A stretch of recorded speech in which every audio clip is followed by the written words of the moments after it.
Yeah, you do. That's a pretty damn big role. Yeah. It's been fun. This is the Good Bad Mad podcast. We sit down with creatives and chat with them about their creative careers. This episode, I met with the West End's Hamilton, Declan Spaine, at the Victoria Palace Theatre. We dived into Declan's creative story and what goes into playing a role like Alexander Hamilton. Feel like you've settled into it now? Yeah, 100%. Yeah. 100%. Yeah, it's taken some time, but. How long did it take to kind of feel like a while in the role? A while, yeah. I think it's kept changing for such a long time, and just like as life goes on, your art develops. But I'd say probably about 4 months to feel like I was kind of in control and settled, and then probably 6 months to feel like I knew it like the back of my hand. Yeah. Yeah. So that's pretty reasonable. I mean, it's a massive show. yeah, it is. I wanted to be a rugby player before this. I played a lot of rugby, and I really enjoyed it. I thought I loved it, but I played a lot and I was good at it, and I also did drama. It was kind of one of the only classes in school where I felt like I could engage. I really struggle with just sitting. I know, I'm a kinesthetic learner now. Massive, I play sport all the time. Yeah. When we're rehearsing, I have to be moving about. If we do a table read, I'm either standing up, sitting on the floor, stretching. I have to be doing something active. I can't just sit at a table and just look at a board or. So sitting at a desk for the rest of your life, it's not for you. It's really not for me. I feel you on that. Yeah. So yeah, drama was kind of, and I got in trouble a lot at school, and drama was one of the only lessons. Well, was one of the lessons where I didn't get in trouble, or it wasn't so much like being reprimanded for having an outburst. It was more engaged with rather than just kind of shrugged off. You were allowed to be you. Exactly. Yeah. And my teacher, Annika Davies, she was a massive help in, I think, just introducing me and exposing me to the world of theatre and art. And another teacher, Carrie Scott, she came in, taught me later. Again, just furthered that interest for me. So it'd always kind of been something that I enjoyed drama. I enjoyed going to drama. It was fun. It wasn't something I looked forward to. I did it for GCSE and then I took it on for A-level. I never really thought I'd want to do it as a career. It was just kind of something that I really enjoyed doing, and it felt like I could just be me and just kind of have fun. Yeah. But all this time I was like, no, I want to be a rugby player.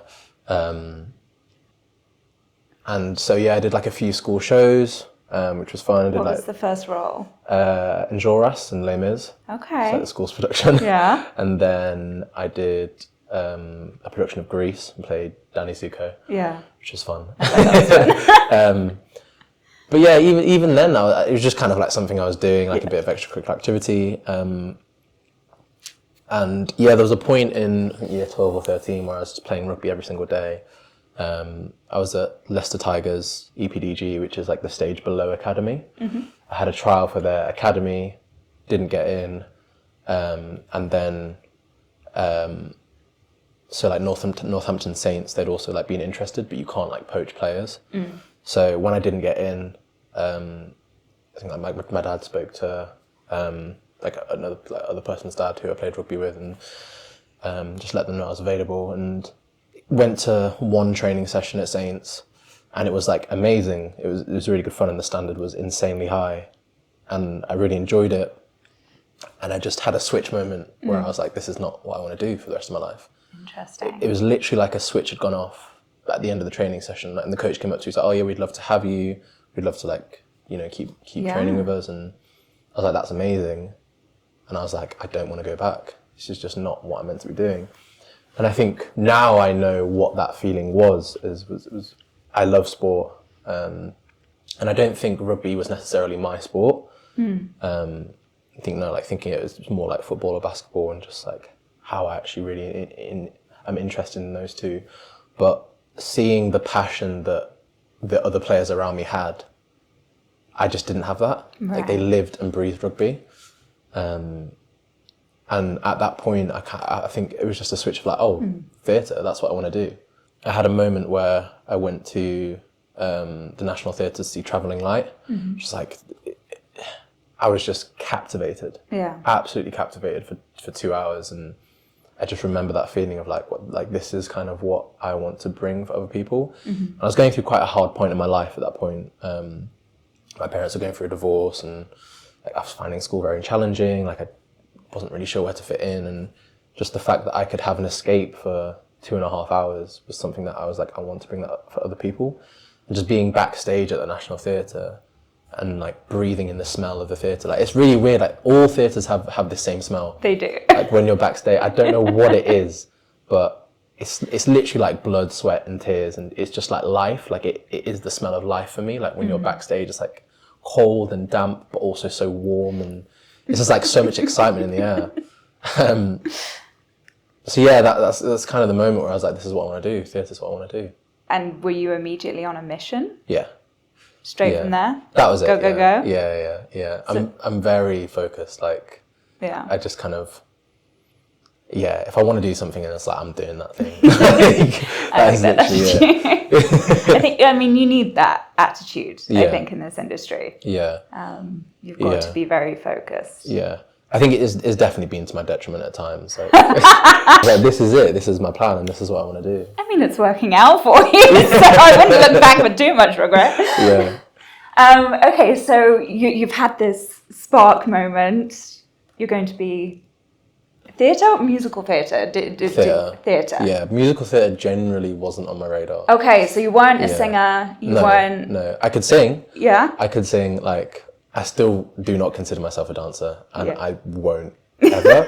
Like, just seeing what the company do, I'm like, I don't know how you guys do it. I mean, that is the one benefit of your role in this. Yeah. There is not so much dancing.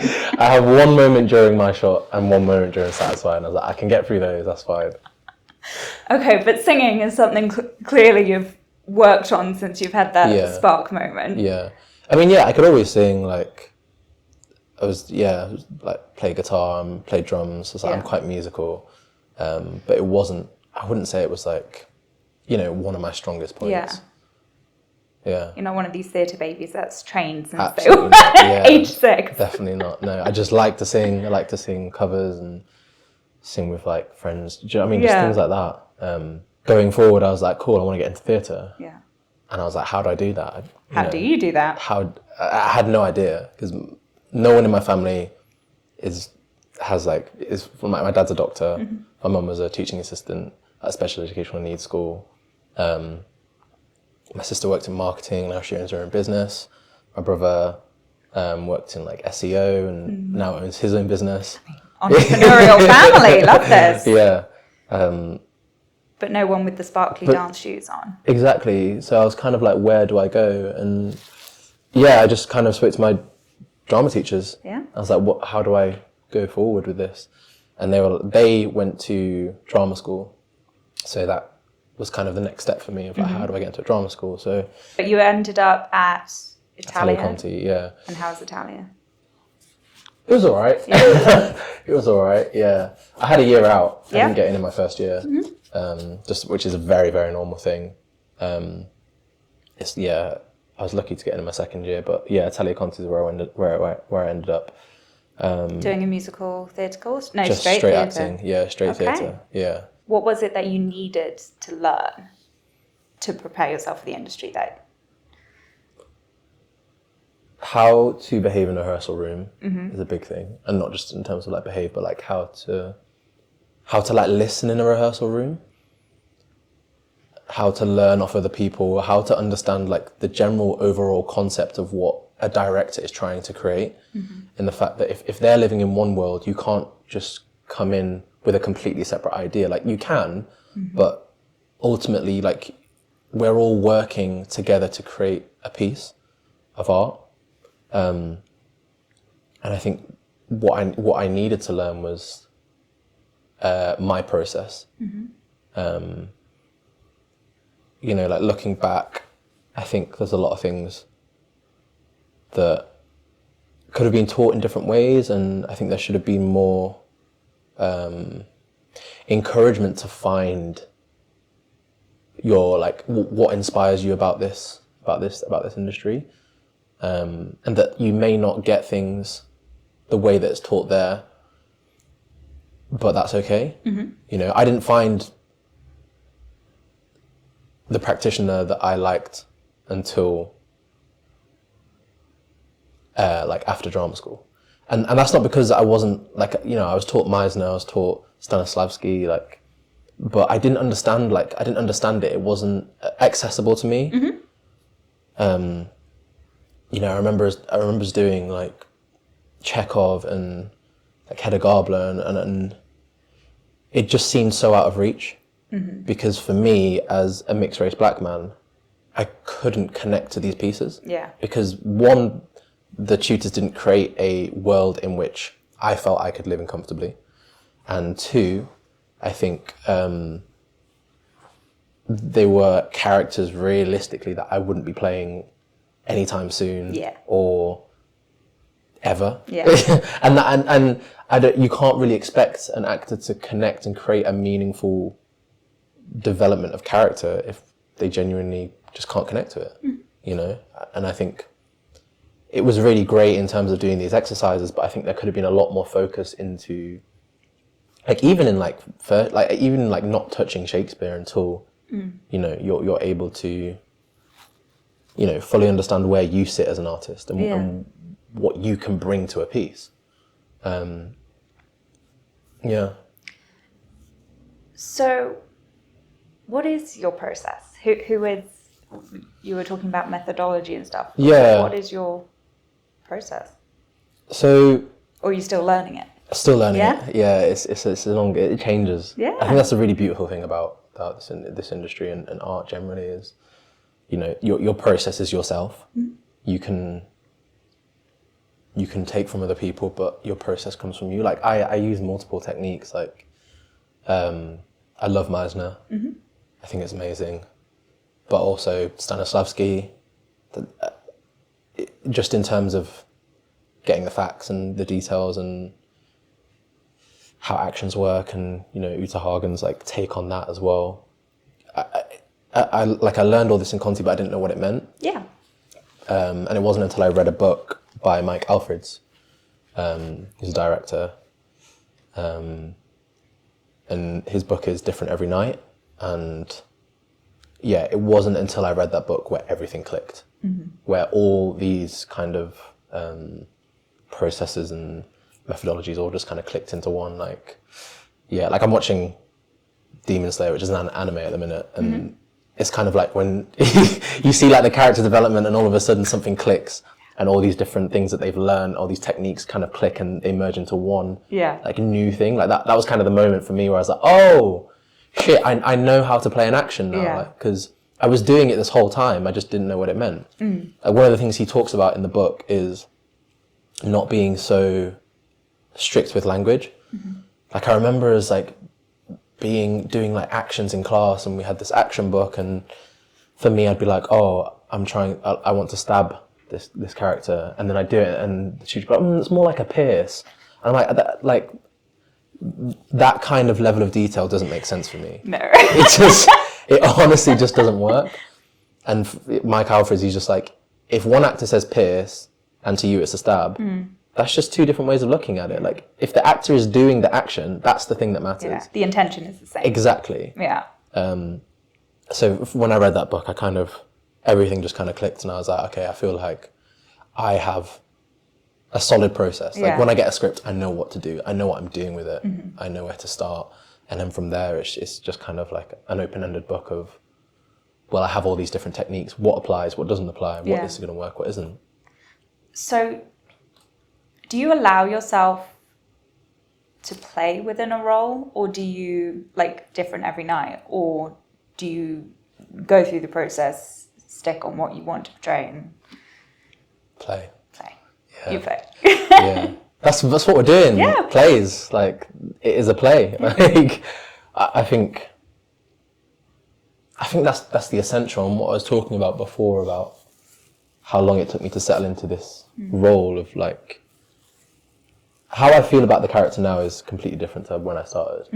How the experiences that I've had in the past 6 months that have changed my view and how a scene should be played, because I've had an experience of something that has really, really opened my eyes to a different avenue. Yeah. You know, like, I don't, like, art is ever changing, it's ever moving.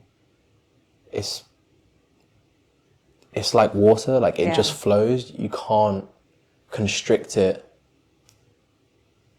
to be like a set thing, because then it becomes dead and lifeless. And you can watch as an audience member, you can go to see a play and it have the most amazing value and production, but when it's just not clicking, it's not clicking. And you sit there and you're changing positions, you're sitting forward, you're sitting back, you're checking your watch, you're looking at the ceiling, like, because you're not captivated by what's going on, because the people on stage aren't truly alive in that scene. Yeah. Because they're not being honest to what is happening in front of them. You know, when you stand across a human on a stage, like Tuesday from Wednesday from Thursday, when I stand across Simon, he's a different person Tuesday, Wednesday, Thursday. You know, like, different things have happened. Like, even the minute details of, you know, an actor didn't have their morning coffee, so they're slightly irritable. Like, there's just all those little tiny things that you don't really know, but you unconsciously pick up on. And that's, for me, like, where the Meisner work comes in. When you're truly listening to someone, those are little tiny details that you can pick on and you can really make a piece alive.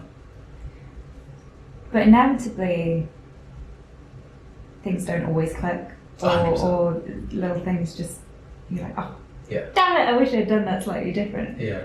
How do you deal with that as an actor?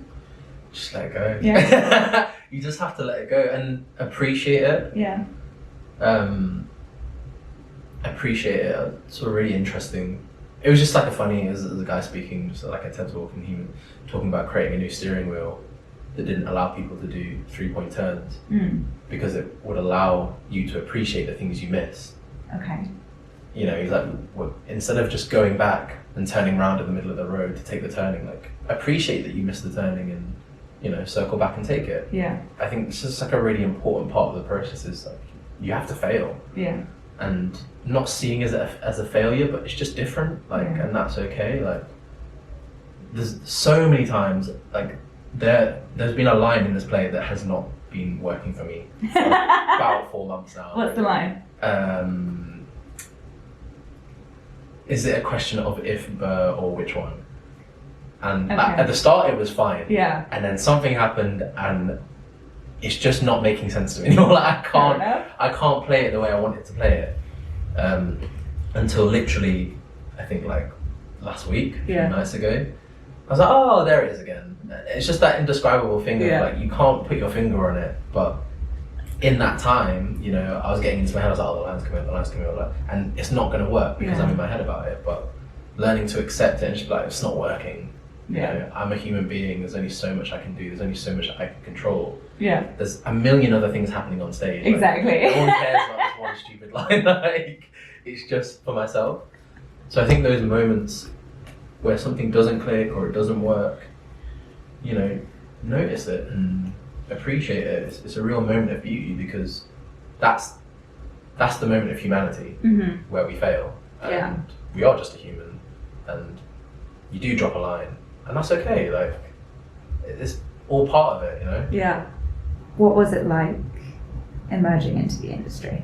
You weren't feeling too prepared. Yeah. How did you do it? Yeah, so there was a point in second year where I wanted to leave. Yeah. But you didn't? I didn't, no. Why didn't you? I spoke to a tutor, Jack Goggety, and just like crying. I was like, I can't do this anymore. Like, I don't get it. I'm not good enough. You know, I'm not clearly not getting it. I'm not getting the roles that I want to get. I'm just clearly not doing a good job. Well, not if they're Hedda Goblin. Exactly, yeah. And he was just kind of like, you have so much talent. Just keep sticking at it. Keep working. Like, this is just a part of your life. Like, it's just a school. This is not what the industry's like.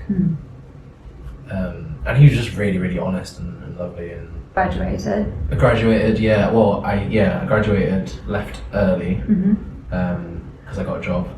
So I didn't do the last 2 months, last month I think. So I got a job with the National Theatre of Scotland, doing a play called Redness Road. And it was exciting. Yeah? Yeah, it was really, really exciting. Really exciting. Because I was like, this is it, like this is my first job. Yeah. And it was a chance to learn. And it was fun, like it was really, really fun coming into the industry. I think it was a big shock to the system, but... In what way? Just how different it was, being in a rehearsal room. And at Connie we were at uni. Yeah. Like we were literally at uni. Like we got to act for 5 days a week, we got to work on our craft for 5 days a week, and with our friends all the time, went out on weekends, like it was fun.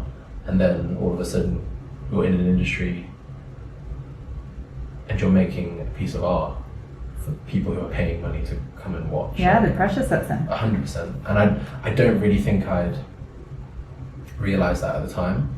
You know, like it was still just like, oh, we're just like having a bit of fun and play, and that's how it always should be, but you know, there is more to it as well, you know. So yeah, it was very overwhelming. I worked a lot. Yeah. I think I was very fearful of failing, of not being good enough, of not doing a good job. Like I'd come home from rehearsals, have food, and like work up until like 9:30, 10, go to bed, like literally do that. Yeah. Which now I know for me isn't the healthiest thing to do. Yeah. And that again was part of not knowing the process, not part of not knowing my process, and That's just learning your process, exactly. isn't it? Yeah. It takes time. Yeah. But it was amazing. Like I got to work with some really, really great actors, an amazing director, Dawn Morton. And just to like see how a rehearsal room works was really cool. Yeah. Just like first-hand experience. What would be your little tip for someone walking into that first job, first rehearsal room? I think just enjoy it. Like just enjoy it. It's crazy. You can't really prepare for it. Yeah. I genuinely, looking back, for me, I don't think I would have been able to prepare myself for it. And other people will be better prepared, 100%. But like, don't be afraid to go for it, and don't be afraid to make mistakes, and show why you're in that room. But yeah, it's very overwhelming. Like I remember, I had a moment, I think a week before tech, where I was like, I can't do this. Like, and I spoke to the director. I was like, I don't think I can do this. Like, I don't know what I'm doing. I don't know, like, if I'm good enough, if my accent's good enough. And she was just like, what was the accent? It was Glaswegian. Glaswegian. Yeah, and also That's a big one to do for your first job. I know. And she was just kind of like, relax. Like, you've got this. Like, you're bringing in so much energy. Yeah. That's kind of all we're needing from you right now. Yeah, there's a lot of pressure that you can put on yourself to stand out when it's not why you're there. You're not there to stand out. You're there to create a piece of art. Yeah. You know, be part of a whole process. So yeah, this is very overwhelming. I bet. Yeah. But you kept going. Kept going. It was a really great. I learned a lot. Yeah. I learned a lot from the run, and just like being on stage. It was the first time like I set foot on like a proper theatre. Yeah. And I was like, wow, like 500 seater. I was like, do you remember the feeling? What yeah, was the feeling? it was kind of like, yeah, I made it. This is it. Which is always really nice, you know, it's nice to revel in that. And, of course it is.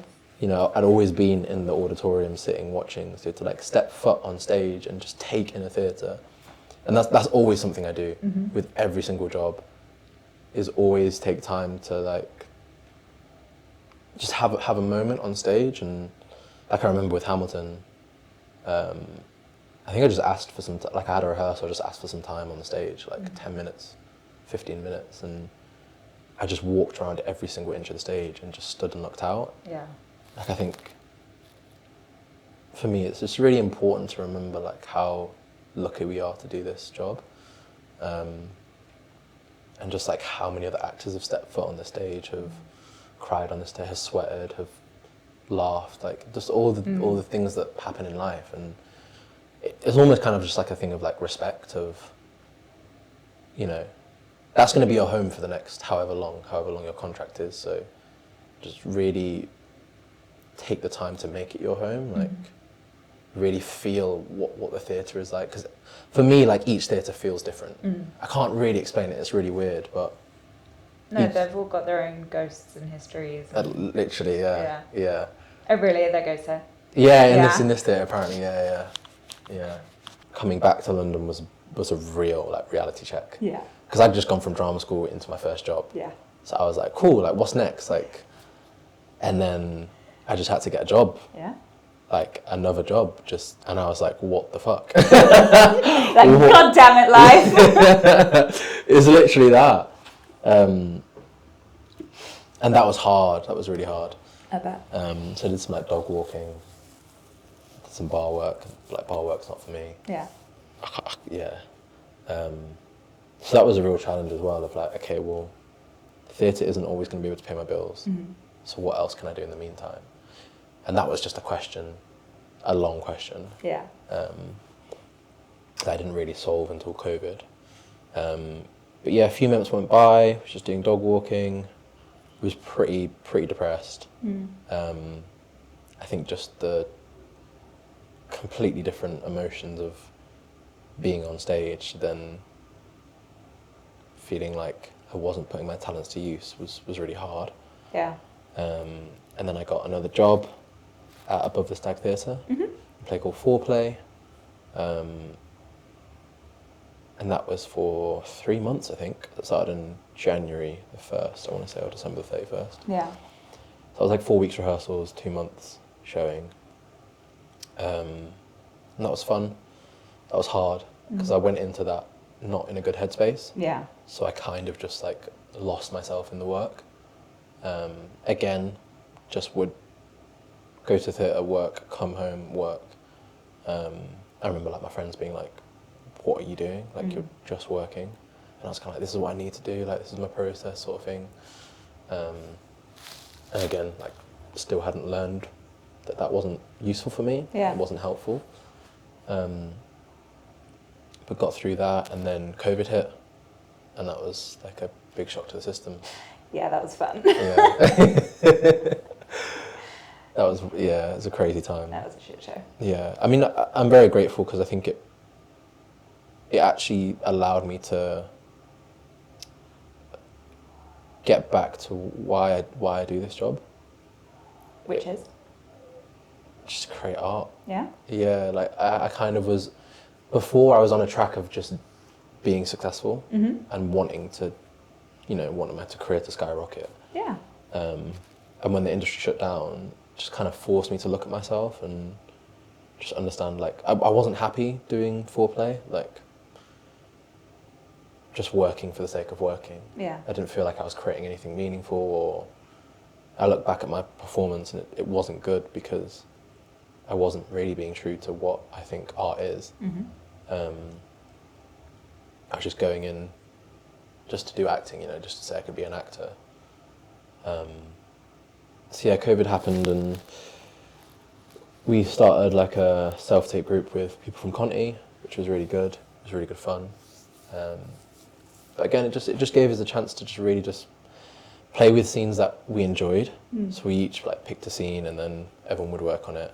And then the next week, do you know what I mean? Like I love that. Yeah, it was really cool. Like a book club for actors. Literally, yeah, it was really, really cool.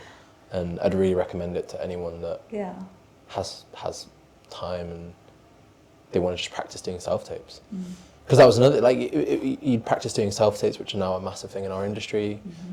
You'd get to film a shot, you'd get to play with, like, camera angles, things like that. Like, it was really great. It was really, really great. And just doing that, and I wrote a pilot with my best mate, one of my best mates, like... TV? Yeah. Amazing. Yeah, like farce. Love a bit of farce. Yeah. Love yeah, it was called Ridiculous, and it was just absolutely ridiculous. But just doing things, again, that I felt were artistic and getting back to the reason this is why I want to do this. Yeah. And then, during COVID, I had a couple auditions, and then a self-tape came through for Get Up Stand Up, which is the Bob Marley musical. And I did that, didn't hear anything for ages, and then I think it's like 9 months later they came back. I was like, oh yeah, we're going again with this. Like, thanks for that. Yeah, literally. I think just because of COVID, they just kind of put brakes on everything. 9 bloody months. Okay. So. And that's a big job again. Yeah, 100%. And auditioning for that, I kind of I had a fresh perspective. Yeah. I felt like I'd had a fresh perspective. I think, during lockdown as well, that was when I read Different every night. So things were starting to click in my head of like how to do things. And was this the first musical? Professional first musical, yeah. First musical. Yeah. And songs that everyone bloody knows as well. Yeah. So when I got that, I was just like over the moon. Yeah. Absolutely over the moon. Just couldn't believe it. And one of my now friends, Ariza Kene, like at the time, I knew he was doing it. I knew he was the lead role, and I was like, I still do look up to him, but at the time I just looked up to him. Yeah. He was I was like, I want that career. Like that's the kind of things I want to do. Like I thought he was phenomenal. Like when I went to see Misty, I was like, what the actual fuck? Like it's insane. But he's an artist. And when I got the job, I was like, I can't believe I'm gonna get to work with him. Yeah. Like that is the most insane thing ever. Yeah. I genuinely couldn't believe it. Genuinely couldn't believe it. But I felt like I had a fresh perspective. I felt like I had more of an idea of my process. I was more comfortable in myself and what I can bring to a piece, and I was kind of just like went into it just being like, I want to take this opportunity to learn and grow and like truly get to the root of what this is and what being an artist is and means. And that's when I started doing the right work. That's when I started like not working all night every night. Like some night I'm just chilling tonight, like I'm just playing Xbox or whatever. Or I'm just hanging with my mates, or Friday I'm gonna go for drinks and I'm gonna chill out because I was doing the right work in the room. So that was an amazing experience to work with him, and Clint Dyer was directing it, and just to see how he operated in a room, and Martina Laird as well, like Natey Jones as well, just like phenomenal creatives. Shelley Maxwell. Craig, like, I can honestly list like so many people. Craig Blake, like just honestly, true artists. Yeah. And being in a room, and it was the first time as well where it was just like a black majority room. Yeah. You know, like global majority, and seeing what they brought and how they brought their art was a real eye opener for me. You know, like they knew what they could bring. They had an interesting take on what art is, on what makes a piece of theatre, on what makes it engaging, on what makes it fun and joyful and sad and all these things. And it was just a real eye-opening experience to me where, you know, I just felt like I was learning so much. Whether it was like watching, and it was the first time I got to watch, I think like, I was like, okay, he's the lead. How does he operate in this room?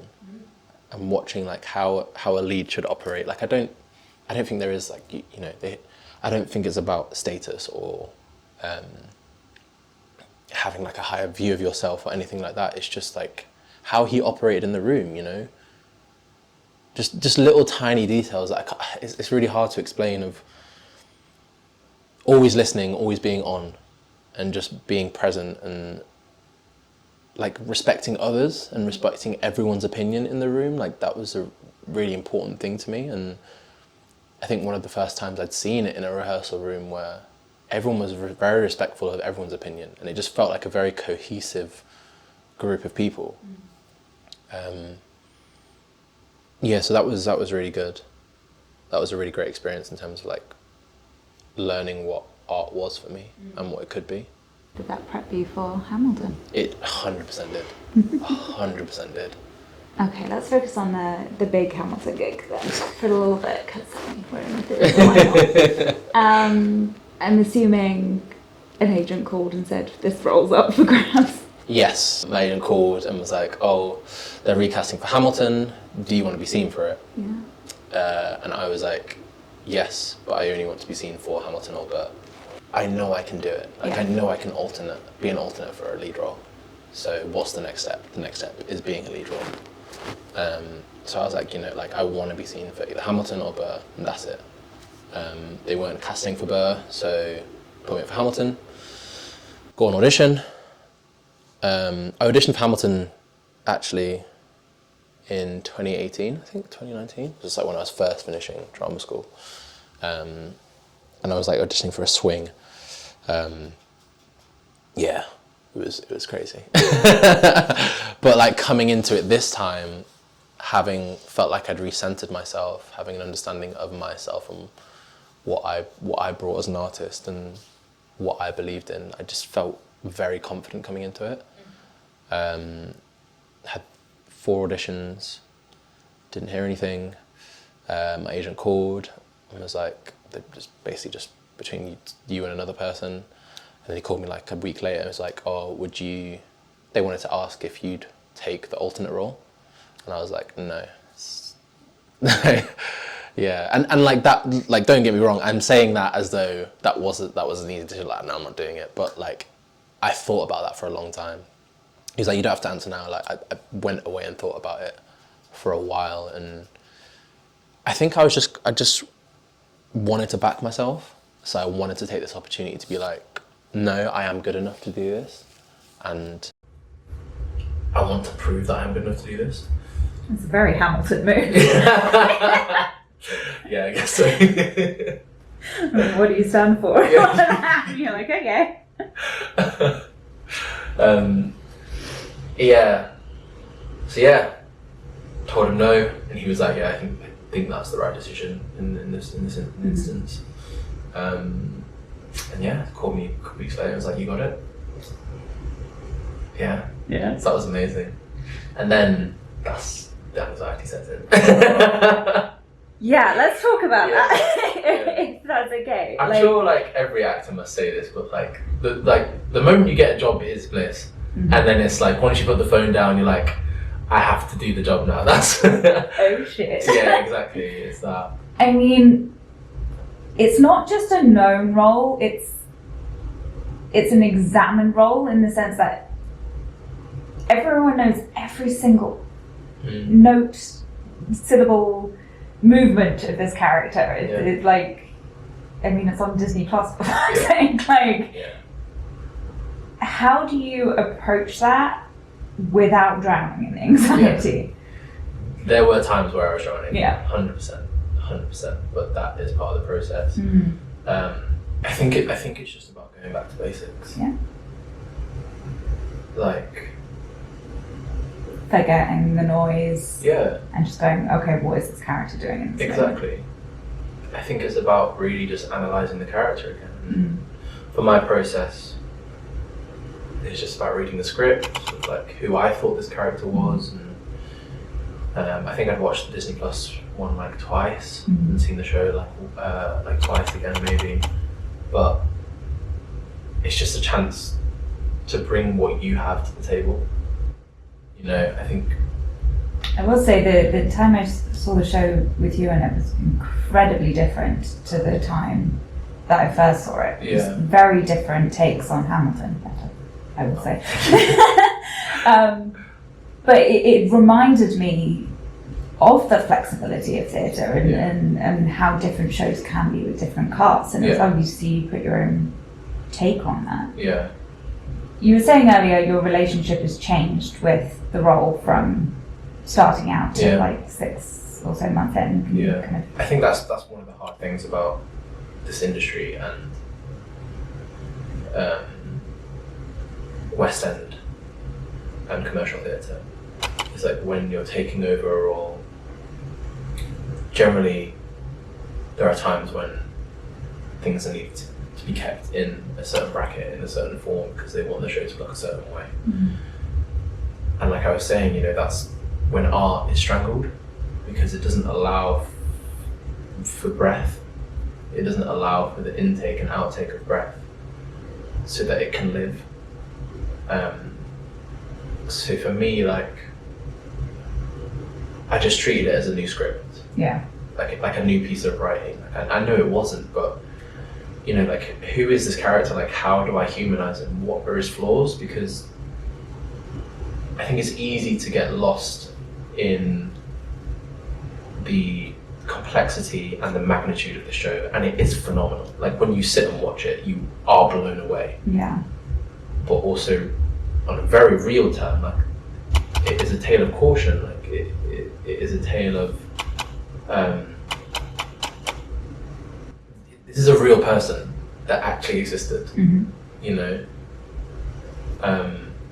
So how do you search out his flaws as well as his excellence?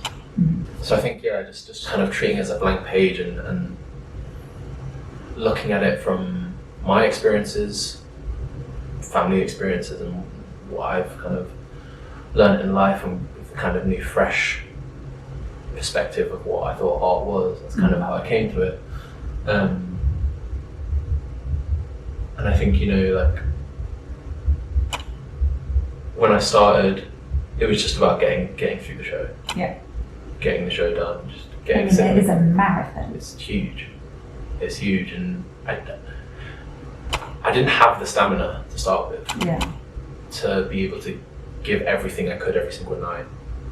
And that just meant things fell by the wayside, certain moments didn't land.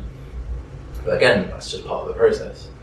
There was like the magnitude of the role that hung over my head. Yeah. But all I kept coming back to was like, this is a human being. I am a human being. You know, like, we all feel and experience the same emotions. And that's the beauty of art, is how we convey that to each other. Yeah. Just now, I just feel like I have a hold of the role. I have a hold of the show. Like, I know when I'm pushing the show. I know when I'm sitting in the show. I know when I'm sitting in the pocket. I know when the show's pulling me along. I know which moments I have to give it my all. Yeah. I know when I'm really tired, the moments I can pull back, the moments that I have to push forward. And I just know the character now, and I'm just resolute in my understanding and my knowledge of the character. Yeah. And you know, there's always, with a show like Hamilton, there are going to be people that come and see what I do and are in some way disappointed because it is different to what Lynn did, because it's different to the Disney Plus version. Yeah. It's kind of the beauty of art. You know, like, I think that's just my interpretation. That's all subjective, isn't it? 100%. And you can never control as an actor what the audience thinks. No. You can't control what it looks like. You can't, all the little tiny things that you want to. All you can do in that moment is be truthful to what you honestly believe in. And I think just over the past months, I've just changed as a person.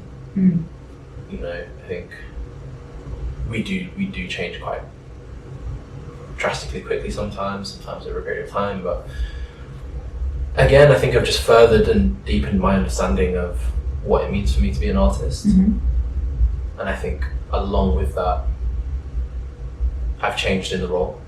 What's the bit of the show that you get giddy about every night? That you're like, oh, it's coming up. My shot still. Yeah. Yeah, my shot. It's just like, I love rapping. And and Chris the MD, like, does get on me about this. But sometimes, like, I do just play around. Like, I do enjoy playing with the melody, with the rhythms. Like, yeah. And like, I do keep it. It's just some nights where I can't help it, where I'm like, this is just damn bars. But other than that, it's probably non-stop. Yeah. Or non-stop's good. Cabinet battle is good. Wait for it. Just if I'm not going to the toilet, it's like one of my toilet breaks in the first act. I have one in the first act, two in the second act. Then I'll watch Simon, and that's something I get giddy about. Yeah. Like, he's phenomenal. He's a phenomenal artist. Yeah. getting to watch him is just genuinely a privilege and an honour. Like, You stand in the wings. And... just watch and still learn. Like, I'm still learning, which is really one of the great things of, you know, a certain eye movement, like, how did you do that? Or like, what are you saying now? Just like that control that he has. He's been doing this like 4.5 years now, and still he's keeping it fresh and still full of life.